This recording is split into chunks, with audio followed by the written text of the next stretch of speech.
Professor Hecat! Perhaps you'd be good enough to blast each other to pieces on your own time. With over 80 hours played on PC, I wanted to give you my review on Hogwarts Legacy and why I feel like it was so close of being the masterpiece of a game that we really needed. And sorry about the late release. My name is Chris, and thank you so much for stopping by on See Fresh Gaming. Let's get into it. So I wanted to share with you my experience in case you were looking to get the game yourself or if you even already completed it. I wanted to see if you feel the same way as me and why Hogwarts was not quite there, but so close of being that masterpiece. And I feel like it lies in the end game. But let's start off with the positives because the game is absolutely fantastic. And we could save the criticism for the end because maybe they just did a good job of leaving me wanting more.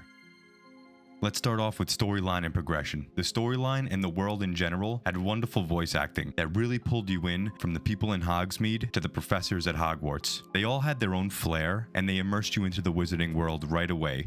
Shall we begin?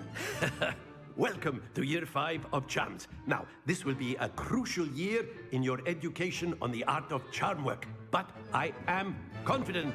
The progression of the game did a nice job weaving you into the main quest and side quests as you needed certain spells to continue your main story. This left me very interested in what lessons will be learned next. I was worried that you were going to be able to spam the classroom side quests and collect everything just to be left with no more lessons at the end, where in reality they sprinkled the classroom lessons in throughout the entirety of the playthrough and only when you were going to engage with the spells moving forward. As you unlock more into the main story, it'll eventually stop you and have you attend or defeat what is needed to progress the main storyline further. The voice acting and the story gets a 10 out of 10 from me. Though I confess I may have miscalculated slightly on my first try. Gave quite the fright to some theatergoers in the West End. Now, on the other hand, the gear progression was a little underwhelming. It pretty much comes down to 3 main stats: offense, defense, and health, and there's really nothing wrong with that for a storyline-based game. It just kind of limits your build potential there a bit. But where it really shines is the accessibility and the appearance in the transmog options. Since there are only 3 stats to be on the lookout for, you're pretty much able to slap on whatever has the best stats, and with a simple click, you're able to transmog into anything you've collected in the game so far. And yeah, that goes for items you already sold. I spent so long thinking I had to hold an item just because it looks good, but that's simply not the case. You could pretty much sell the item as soon as you surpassed it stat-wise, while still keeping the appearance of that item. So yeah, as long as you discover the item in-game, whether you sell it or need to wear it for stats, that will be a gear option for you to transmog into. Oh, and by the way, it lets you toggle on and off your hood at will. You hear that, Assassin's Creed? Hood on and off at will, anytime. So let's talk a little bit about PC performance. So the game performed, well, pretty well. I myself don't have the best PC by any means, but it did run smooth. I kept it on performance mode the whole time, and other than the quick 5-second loading screens when you walk through the doors, which I think happens to everybody, and every now and then maybe when walking into some highly dense areas, it'll get a little bit laggy, but definitely nothing game breaking. But speaking of game breaking, there was a time or two I ended up falling through the floor. No, I don't have any footage of that, but I'm telling you it did happen. Also, I did have the game crash a few times, probably about, I want to say 5 times out of an 80-hour playthrough. But I do have to caveat that with the fact that the game auto-saved to the exact point before it bugged. So nothing was lost, so not a step. So it really didn't cause me any frustration. One last thing on performance, I tried streaming and it like fried my computer. Not really, but I had to make some serious changes to the resolution, frame rate, just to make it run smooth. So if you're gonna stream this game, beware. And listen, if you streamed it with no issues, hit me up and let me know how.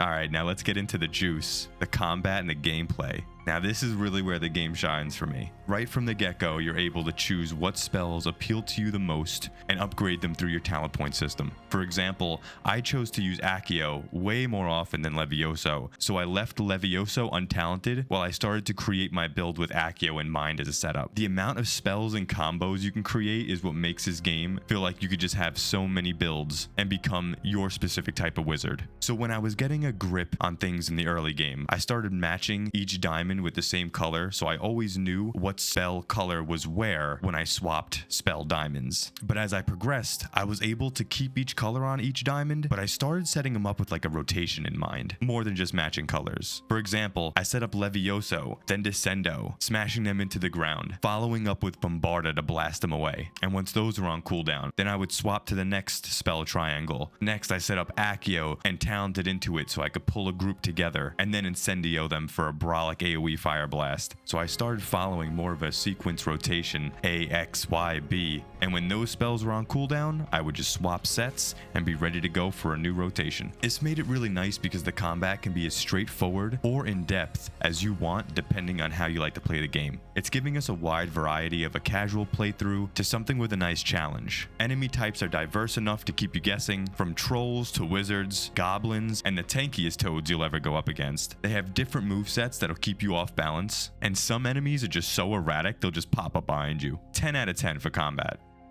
Next, I just want to talk about the art direction.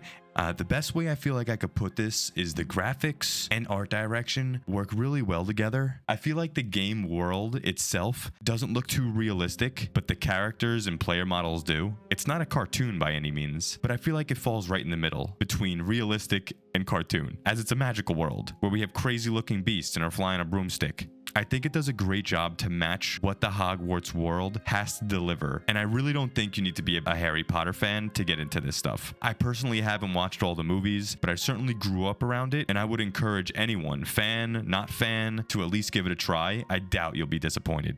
The vivariums and the rumor requirement are a nice added touch to the game as well. They added some new creatures into the game and kept some old from the movies. The customization provided to us is enough to sink many hours into it alone. I could not wait to get my room set up and had quite the production line of potions and herbalism stations set up as needed.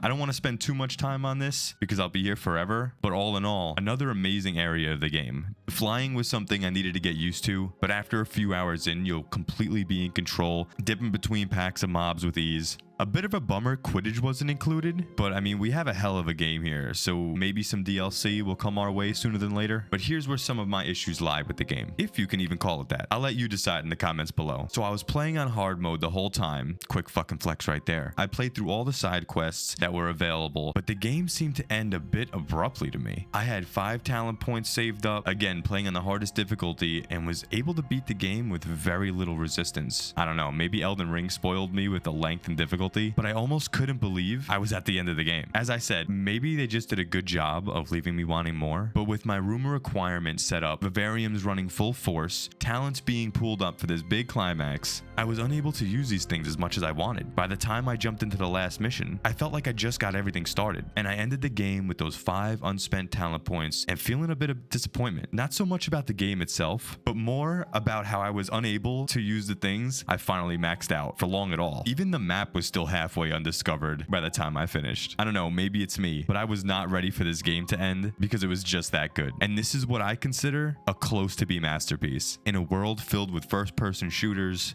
and Left 4 Dead type of games, we honestly need more of these type of games in this world, and it came at a perfect time. Guys, if you would leave a like on the video, as it lets me know someone out there enjoyed it, and feel free to drop some comments about how you feel about the ending, or maybe even if I gave you a push to go purchase the game, please do. Thank you all so much for watching, and I'll see you all in the next one. Take it easy, guys.